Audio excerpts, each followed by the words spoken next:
Well, October is Respect Life Month, and one way to highlight the good work people are doing is a display of pro-life art at St. Michael's Cathedral in Springfield. It's often said that the youth are the pro-life generation. As it turns out, youth are also the artists for the display. Carolee McGrath caught up with two young women to find out why the pro-life cause is so important to them. Educating people, adoption, March for Life. Jim Brunault, a board member of Pro-Life of Pioneer Valley, looks over the artwork hanging in the Cloisters Art Gallery, which connects St. Michael's Cathedral to the Bishop Marshall Center. The art was submitted by students last spring for Pro-Life of Pioneer Valley's annual breakfast. We had about 40 entries from young people on the topic of what can I do for pro-life. And those entries were all put on display at our breakfast that we had last April, and we got such a great and positive return, we wanted to do something further. The artwork will be on display through October 13th, ending with a reception at the Bishop Marshall Center from 1:30 to 3 p.m. All 40 pro-life artwork entries will be on display. I know this was one of the favorites of the woman who runs the gallery here.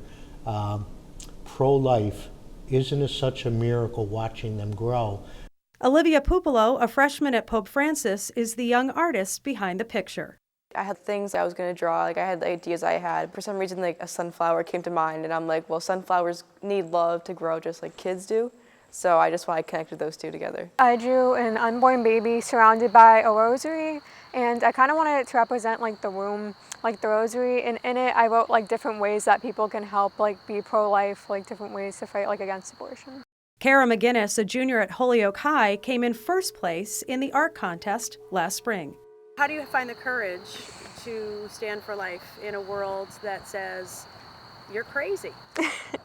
Well, I think it's important, especially at my age, because I do realize that a lot of it is centered around teen pregnancy and issues with that. And I just feel it's important to let people know that there are other options.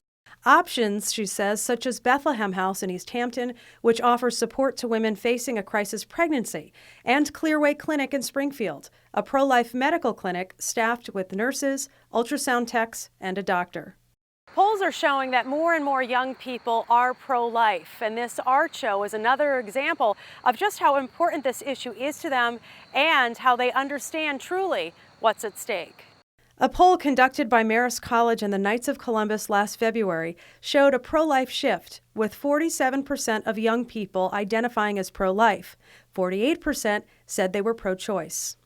Outside of the polling data, teens are making the case that every life matters. So I remember last year in my religion class, our teacher was saying, how do you know that child that you are carrying with you isn't going to be the next president or isn't going to be the next person to cure cancer? You don't know that. And the messages of the artwork continue to resonate. Reporting for Reel to Reel, I'm Carolee McGrath.